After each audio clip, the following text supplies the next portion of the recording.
Enormemente al embajador Miguel Ruiz Cabañas, ex embajador y director de la Iniciativa sobre los Objetivos de Desarrollo Sostenible del TEC de Monterrey. Embajador, como siempre, un gusto saludarlo. Bienvenido. Muchas gracias por la invitación, encantado de estar con ustedes. Ya escuchó al presidente Biden, él asegura que está convencido de que Vladimir Putin va a invadir Ucrania, pero lo da en el contexto en el que dice que es necesario alertar a la población de que esos serían los planes de Rusia. ¿Son así los planes o hay un objetivo indirecto en exponerlo de esta manera por parte del gobierno de Estados Unidos? Yo creo que el presidente Biden se está poniendo en el peor escenario. Está tratando de prevenir a su población, a la población de Estados Unidos y del mundo occidental, de que esto es una posibilidad real y como líder responsable trata de decir esto puede ocurrir.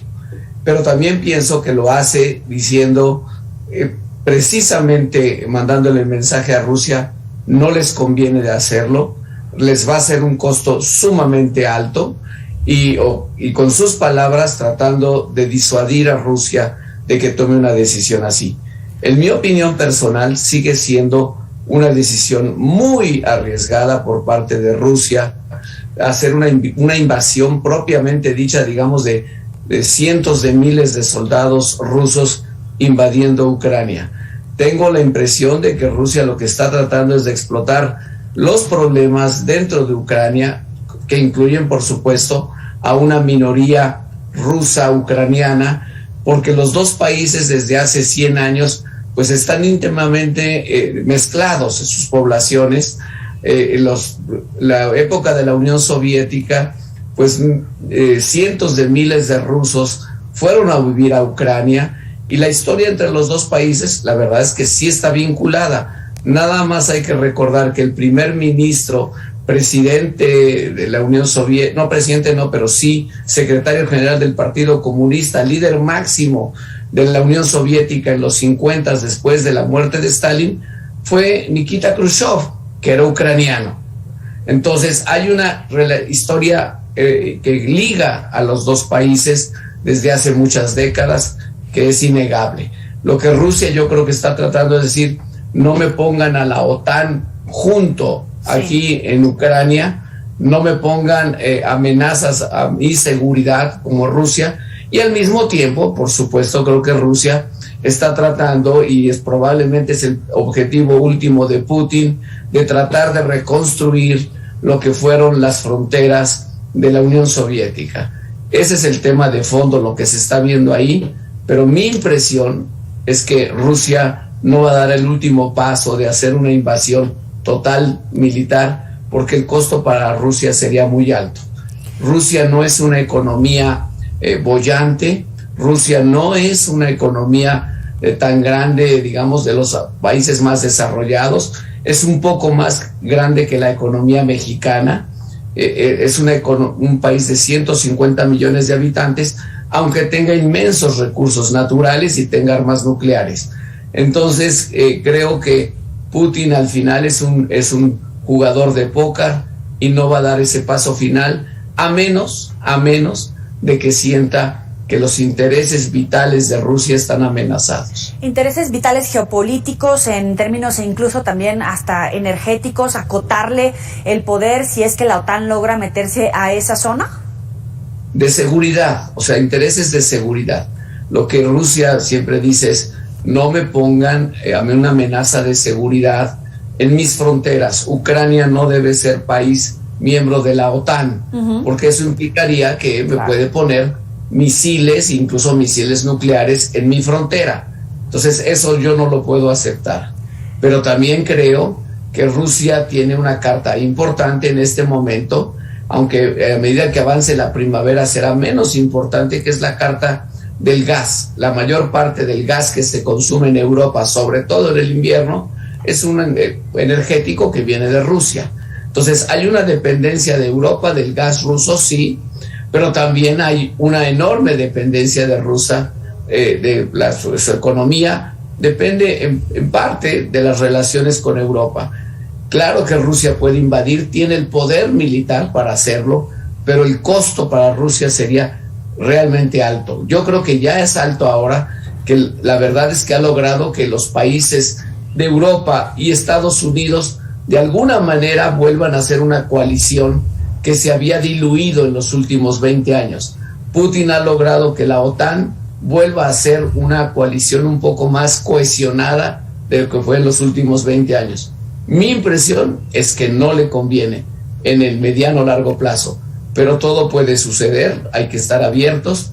Creo que el presidente Biden lo que está diciendo es alertar a la población de Estados Unidos de que el peor escenario podría ocurrir, aunque yo creo que no es el más probable.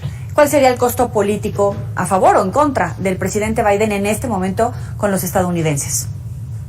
Bueno, si llega a ocurrir, entonces el presidente Biden tiene que comportarse como comandante en jefe y asegurarse que toda Europa Occidental y Estados Unidos van en la misma dirección.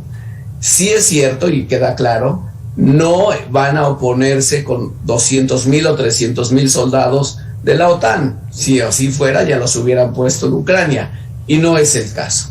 Estados Unidos no tiene apetito de entrar directamente a una guerra en ninguna parte, ni se salió de Afganistán. No es la época, digamos, histórica en que Estados Unidos quiere tener más conflictos directos que impliquen a sus tropas. Creo que la respuesta sería sanciones económicas muy radicales que sí afectarían a la economía rusa. Ahora, hay muchas editoriales, muchos medios de comunicación que le han dedicado un espacio a explicar al auditorio de México o de países de América Latina qué ganamos o qué perdemos en este conflicto Rusia-Estados Unidos, precisamente por el tema de los energéticos. Bueno, México es un país que por un lado produce energéticos, pero está importando gasolinas desde hace un buen número de años. Gran parte de la gasolina que se consume en México no se produce en México. De modo que ya sabemos que se está elevando el precio del petróleo. Los mercados internacionales están demostrando un enorme nerviosismo.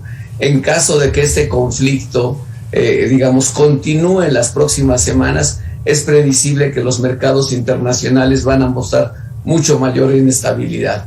Y eso, desde luego, no es bueno para la economía mexicana, no es bueno incluso pues para Pemex, para todos los para la Comisión Federal de Electricidad, porque tenderían a aumentar los precios de los energéticos.